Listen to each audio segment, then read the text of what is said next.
কেমন ছিলেন আর কেমন আছেন? উত্তর কি এত সহজ? বরং ডাউন মেমোরি লেনে একটু হেঁটে আসা যাক।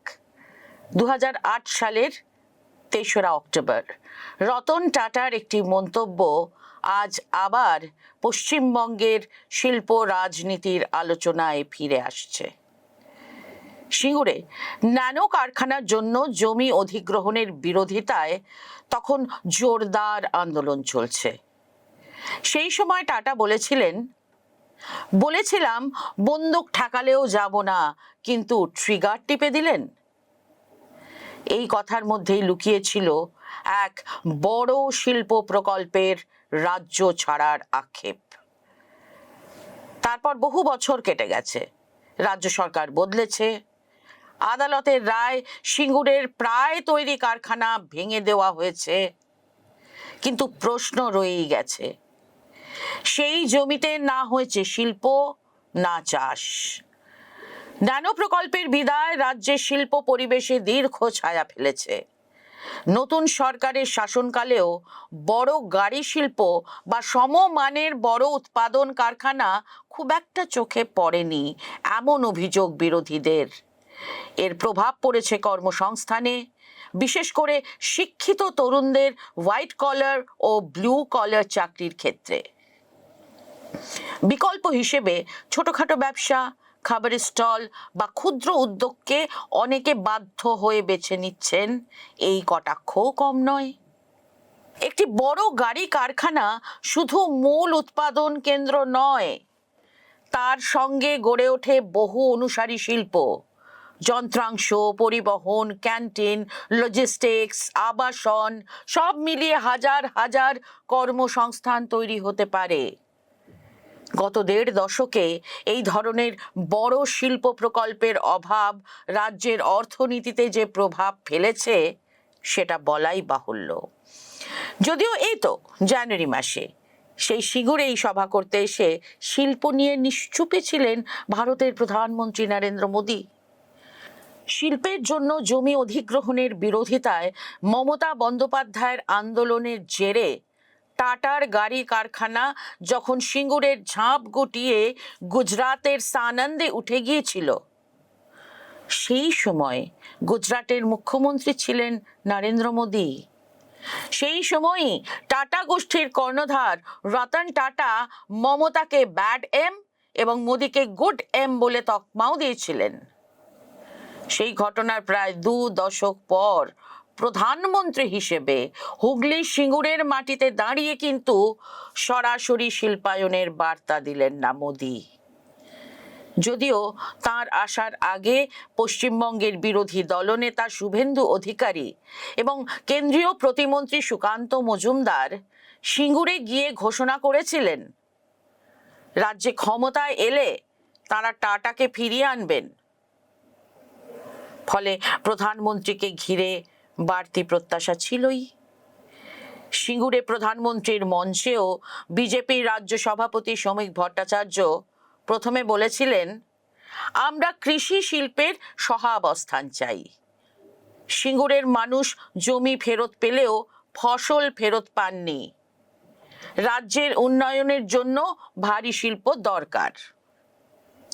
এই সূত্রেই তিনি বলেছিলেন, শিল্পের বধ্যভূমিতে দাঁড়িয়ে শিল্পায়নের বার্তা দেবেন প্রধানমন্ত্রী।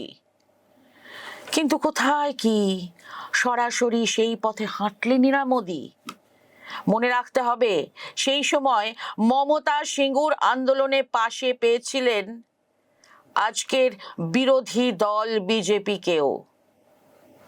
মমতার অনশন মঞ্চে গিয়ে দেখা করেছিলেন তৎকালীন বিজেপি সর্বভারতীয় সভাপতি তথা ভারতের বর্তমান প্রতিরক্ষা মন্ত্রী রাজনাথ সিং।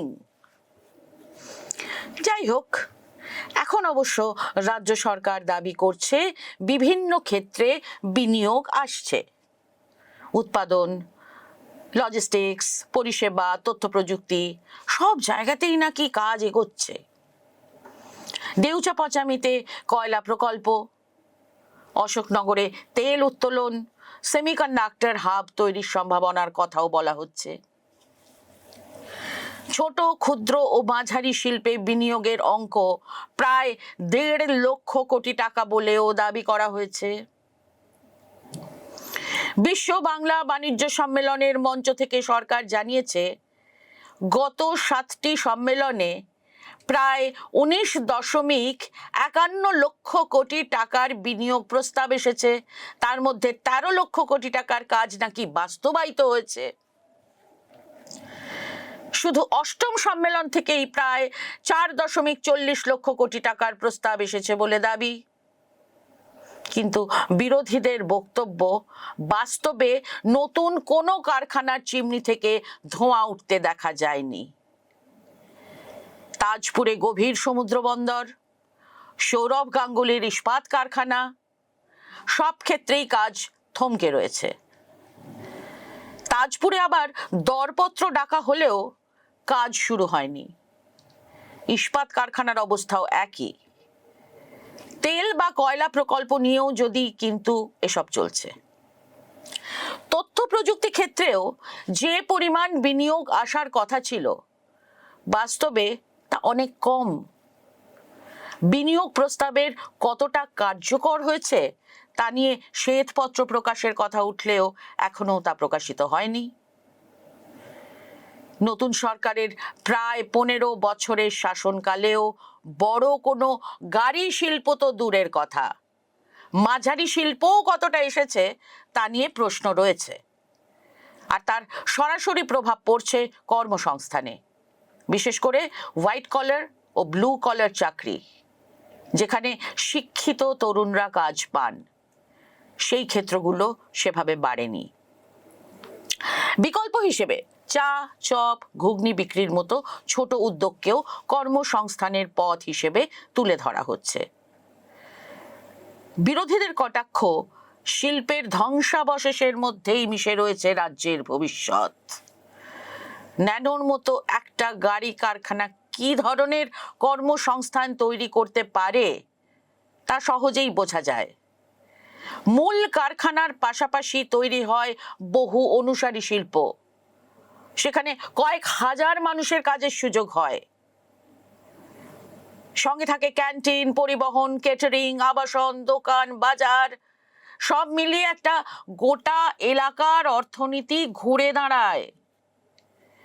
কিন্তু গত 15 বছরে রাজ্যে এমন কোনো বড় কারখানা হয়নি যা এই ধরনের ব্যাপক কর্মসংস্থান তৈরি করতে পারে। সরকারি তথ্য বিশ্লেষণ করলে ভিন্ন ছবি দেখা যায়। কেন্দ্রের department for promotion of industry and internal ট্রেডের রিপোর্ট অনুযায়ী 2020 থেকে 2024 সালের নভেম্বর পর্যন্ত পশ্চিমবঙ্গ যে পরিমাণ বিনিয়োগ প্রস্তাব পেয়েছে তার তুলনায় বাস্তবায়ন অনেক কম। বিশেষজ্ঞরা বলছেন, প্রস্তাব নয়, কাজ শুরু হওয়াটাই আসল। সেই দিক থেকে বড় রাজ্যগুলোর তুলনায় পশ্চিমবঙ্গ পিছিয়ে। বিদেশি বিনিয়োগের ক্ষেত্রেও রাজ্যের স্থান একাদশ। রাজ্য সরকার অবশ্য অন্য ছবি তুলে ধরছে। তাদের দাবি, এনলিস্টেড কোম্পানির সংখ্যায় বাংলা দেশের মধ্যে এগিয়ে। 2011 থেকে 2024 সালের মধ্যে প্রতিটি কারখানার গড় মুনাফা 546% বেড়েছে। মুখ্যমন্ত্রী জানিয়েছেন, 1.72 কোটি মানুষকে দারিদ্র্যসীমার বাইরে আনা গিয়েছে, বেকারত্ব কমেছে 40%, 2 কোটির বেশি কর্মসংস্থানের সুযোগ তৈরি হয়েছে। দেউচায় 1 লক্ষ ও রঘুনাথপুরে লক্ষাধিক মানুষের চাকরি হবে বলেও দাবি করা হয়েছে। কিন্তু বিরোধীদের প্রশ্ন, যদি পরিস্থিতি এতটাই ভালো হয় তবে কেন চা, চপ, ঘুগনি বিক্রির কথা বলা হচ্ছে? কেন কর্মসংস্থান নিয়ে শ্বেতপত্র প্রকাশ করা হচ্ছে না? তারা কেন্দ্রীয় তথ্য তুলে ধরে বলছেন, 2011 থেকে 2025 সেপ্টেম্বর পর্যন্ত প্রায় 6,900 শিল্প সংস্থা রাজ্য ছেড়েছে। শুধু গত কয়েক মাসেই রাজ্য ছেড়েছে 200-র বেশি সংস্থা। এর সঙ্গে যুক্ত হয়েছে শিক্ষা ক্ষেত্রে নিয়োগ সংকট। দুর্নীতির অভিযোগে এই ক্ষেত্রটি কার্যত অচল। ফলে তরুণদের মধ্যে উচ্চশিক্ষার আগ্রহ কমছে, কলেজে আসন ফাঁকা থাকছে। সব মিলিয়ে সিঙ্গুরের সেই ট্রিগারের অভিঘাত আজও রাজ্যের শিল্প ও কর্মসংস্থানের বাস্তবতায় গভীর ছাপ রেখে চলেছে।